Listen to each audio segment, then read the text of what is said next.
আসসালামু আলাইকুম সবাইকে। আজকে আমি কি রান্না করি ওটা আপনাদের সঙ্গে শেয়ার করব।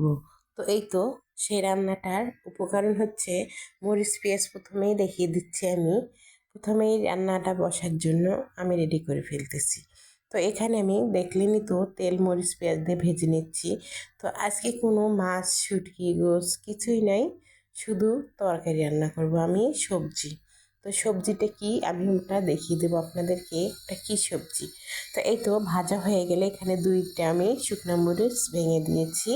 তারপরে এখন আমি সুন্দর করে আবারও ভেজে নিচ্ছি। তো ভেজে নেওয়া হয়ে গেলেই তো এখানে আমি দিয়ে দেবো, এই যে এগুলো হচ্ছে শাপলা দিয়ে দিয়েছি আমি। আসলে একটা সমস্যার কারণে দেখাইনি ঢালাটা আপনাদের। তো এখানে লবণ হলুদ দিয়ে এখন আমি আবারও সুন্দর করে মিক্স করে নেব সব উপকরণ একসঙ্গে। ঢাকা দেওয়ার পরে দেখুন কতটুকু হয়ে গেছে। লবণ কিন্তু আমি খুবই কম দিয়েছি। বিশেষ করে আপনারা কেউ যদি শাপলা রান্না করেন কখনোই বেশি লবণ দিবেন না। বেশি লবণ দিলে তো পরবর্তীতে খেতেই পারবেন না। তারপর দেখুন কতটুকু হয়ে গেছে, আরও কমে যাবে। লাস্ট ফিনিশিংয়ে দেখাই দেবো আপনাদের ঠিক কতটুকু হয়ে গেল।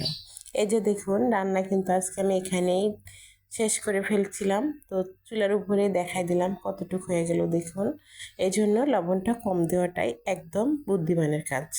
তো ভালো লাগলে অবশ্যই আমাকে কমেন্টে জানাবেন কেমন লাগলো আপনাদেরকে তরকারিটা।